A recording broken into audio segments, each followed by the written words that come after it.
ओम श्री गुरवे नमः। ओम शांति शांति शांति। अखंडानंद बोधाय शिष्य संतापहरिणे सच्चिदानंद रूपाय रामाय गुरवे नमः। ओम शांति शांति शांति। प्रणाम भगवान। भक्ति योग रहस्य स्वामी राम तीर्थ जी का दिव्य ग्रंथ, जिसमें आत्म कृपा नामक अध्याय में बात चल रही थी आत्म कृपा की, जिसमें बताया कि आत्म साक्षात्कार जिसने कर लिया उसी को पूरी शांति मिल गई। अब आगे आत्म सहायता का तात्पर्य आत्म श्लाघा, स्वार्थपरता, आत्म प्रशंसा, अहंकारी अथवा वाहवाही लूटना नहीं है। आत्मनिर्भरता तो आध्यात्मिक प्रक्रिया है, प्रशिक्षण है। स्वावलंबन और आत्म कृपा का मूल मंत्र है कि हृदय की विशालता में निरंतर वृद्धि करना और हृदय को पवित्र तथा शुचितापूर्ण बनाना।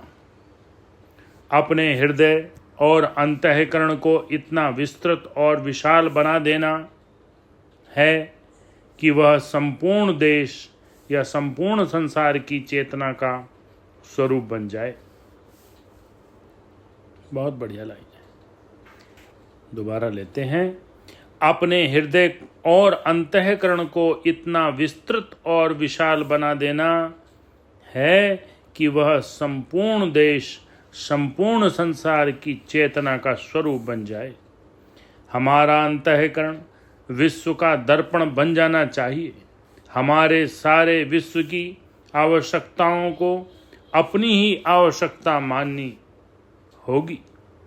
जब दूसरे यह कहते हैं कि संभवतः प्रशंसा की दृष्टि से कि हम देश अथवा संसार की भलाई के लिए अमुक अमुक कार्य कर रहे हैं, तो वस्तुतः हम अपने स्वयं का ही कार्य कर रहे होते हैं। अतएव हमें ऐसा दृष्टिकोण अपनाना चाहिए और उस दृष्टिकोण को इतना व्यापक बनाना चाहिए कि हमें अपनी निज आत्मा की अनुभूति विश्व की आत्मा के रूप में हो। यह आत्मोत्कर्ष की प्रक्रिया है। हमें संपूर्ण राष्ट्र, संपूर्ण विश्व के साथ तादात्म्य स्थापित करना है। यही ईश कृपा है। तादात्म्य कैसा होता है, उसका उदाहरण है।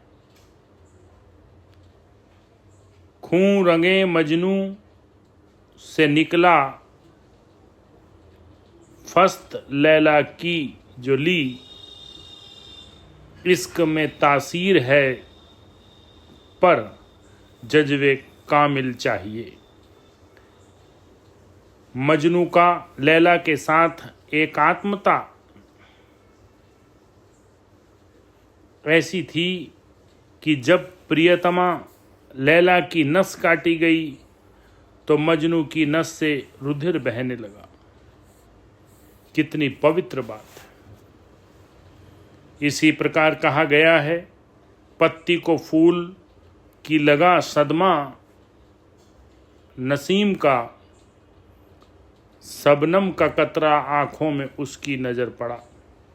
जब प्रातःकालीन मंद मंद मधुर वायु का झोंका कोमल पुष्प की पंखुड़ियों को लगा तो वे अपनी आंखों से ओस की बूंदें गिराने लगी। अद्वैत की पराकाष्ठा, आत्मा का विस्तार, आत्मा की विशालता, वस्तुतः सभी के साथ अभेदता, एकात्मता है। आपकी आत्मा की संकल्प शक्ति, आपका आत्मबल ही ईश्वर की शक्ति और बल है। आपका वास्तविक स्वरूप ईश्वर का स्वरूप है। इस शक्ति, बल और स्वरूप की अनुभूति कीजिए।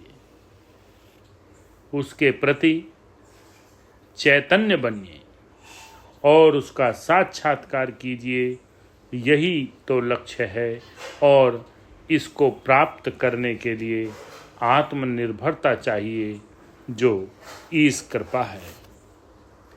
कहा भी है, माँ नूरे खुदायेम दरी खाना फिदाता, माँ आबे हयातेम दरी जुए रवानेम। इसका अर्थ है, इस शरीर के मंदिर में हम ईश्वर का प्रकाश है। इस शरीर के मंदिर में हम ईश्वर का प्रकाश हैं, अथवा इस शरीर के प्रवाह की धारा में हम अमृत जल हैं, जो ईश कृपा है। ये नाम रूप जो दिखाई देता है, वह तो वास्तविक आत्मा का परिच्छिन्न या क्षण भंगुर प्रतिछाया मात्र है। जो भी काम हम व्यक्तिगत दृष्टि से एक विलग नाम रूप से करते हैं और उसका श्रेय लेते हैं, वह वास्तव में हमारे संकुचित और स्वार्थ परक मन का द्योतक है। इसकी परिणति दुख, कष्ट, धोखा, बुलावा आदि में होती है।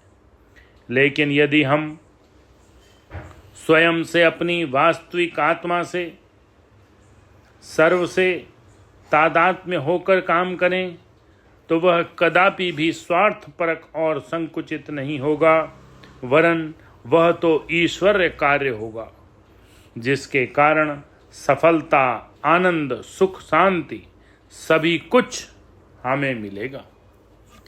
इसलिए हमें चाहिए कि हम अपने जीवन में स्वाभाविक या प्राकृतिक दृष्टि अपनाएं और उसी से सांसारिक सारे कार्यकलाप करें। इस दृष्टि से स्वार्थपरता कोई भी छेद नहीं कर सकती। सब ईश कृपा ही होगा। आवश्यकता इस बात की है कि हम अपने आप को नाम रूप की सीमा में नहीं, वरन हम अपनी आत्मा में, अपने स्वरूप में प्रतिष्ठित हों। राम का दावा है, बहुत मजबूत घर है, आकवत का दारे दुनिया से उठा लेना यहाँ से अपनी दौलत और वहाँ रखना। अरे प्यारे, ईश्वर का घर संसार में बने आपके मजबूत से मजबूत घर से कहीं ज़्यादा मजबूत है, सुदृढ़ है। इसलिए आप अपने हृदय रूपी खजाने को इस सांसारिक घर में न रखें, वरन ईश्वर के घर में रख दें। सुरक्षित ही सुरक्षित रहेगा आपका कोष, कोई सेंध नहीं लगा सकेगा। ओम शांति शांति शांति।